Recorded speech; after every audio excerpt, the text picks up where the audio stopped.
दोस्तों ऐसा कहा जाता है सोने की चमक कभी फीकी नहीं पड़ती है और सोना खरीदना हमेशा शुभ माना जाता है। इसीलिए लोग दिवाली जैसे बड़े त्योहारों पर सोने की खरीदारी करना नहीं भूलते हैं और साथ ही अच्छा खासा डिस्काउंट भी मिल जाता है। आज हम इस वीडियो में जानेंगे कि सोना कहाँ और कैसे बनाया जाता है। अगर आपको ये वीडियो अच्छी लगे तो लाइक जरूर करें।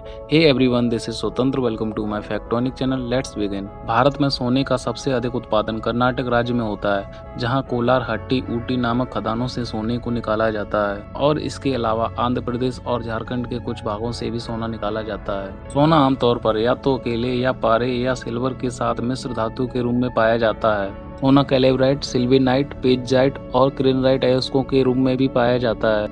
अब ज्यादातर स्वर्ण अयस्क या तो खुले गड्ढों से आता है या फिर अंडरग्राउंड खानों से खोदकर निकाला जाता है। आज हम झारखंड के एक खदान के बारे में बताने जा रहे हैं, जहां 1 टन पत्थर से लगभग 4 ग्राम सोना निकाला जा रहा है और हर वर्ष औसतन 7 किलोग्राम सोना निकाला जा रहा है। सोना निकालने की 7 प्रक्रियाएं होती हैं, जिनमें से पहली 4 मानव के हाथों द्वारा संपन्न की जाती हैं, जबकि अन्य 3 रासायनिक प्रक्रियाओं द्वारा संपन्न की जाती हैं।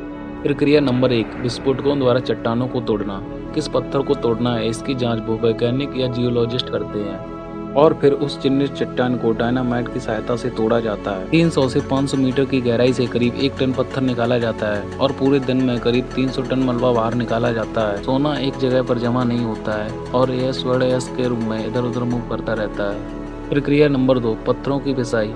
इस निकाले गए मलबे के पत्थरों को मशीन की सहायता से बारीक बालू की तरह पीस लिया जाता है। इस प्रक्रिया में 4 से 5 घंटे का समय लगता है। प्रक्रिया नंबर 3, निकाले गए मलबे और बालू में पानी डाला जाता है और फिर इसको एक टेबल पर डाला जाता है, जिस पर गीला कंबल नुमा एक कपड़ा बिछा रहता है। जब सोने के कण इस कंबल के ऊपर से निकलते हैं तो भी कण इसी कंबल में चिपक जाते हैं और फालतू के पत्थर बाहर निकल जाते हैं। यह प्रक्रिया कई बार दोहराई जाती है। यह प्रक्रिया एक वाइब्रेटिंग टेबल पर की जाती है, जिसमें पत्थर छन जाते हैं।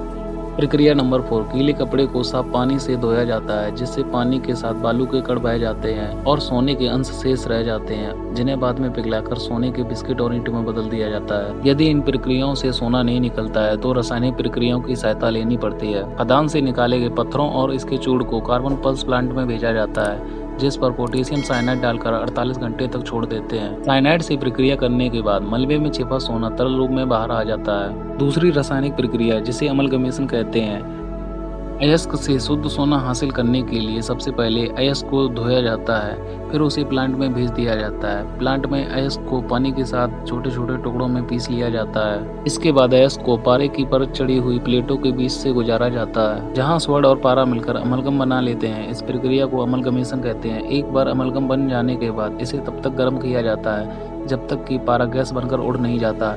इसके बाद सोना शेष रह जाता है। पारे की गैस बहुत ज्यादा जहरीली होती है और इसीलिए इसे निकालते वक्त सावधानी बरतने की जरूरत होती है। तीसरी और आखिरी रासायनिक प्रक्रिया, जिसे फ्लोटेशन कहा जाता है, इस प्रक्रिया में जमीन से निकाले गए अयस्क को एक घोल में रखा जाता है, जिसमें झाग बनाने वाले तत्वों के अलावा संग्राहक तत्व भी होते हैं और कुछ दूसरे केमिकल्स भी होते हैं। झाग बनाने वाला तत्व पूरे घोल को झाग में बदल देता है और संग्राहक तत्व सोने के कणों को आपस में बांधे रखते हैं, जिससे एक सोने की तैलीय फिल्म बन जाती है जो सतह पर तैरने लगती है। इसके बाद सोने की इस फिल्म को अलग कर लिया जाता है। तो आप समझ ही गए होंगे कि सोना निकालना कितना मुश्किल होता है। यही कारण होता है कि बाजारों में सोने के दाम इतने ज्यादा होते हैं।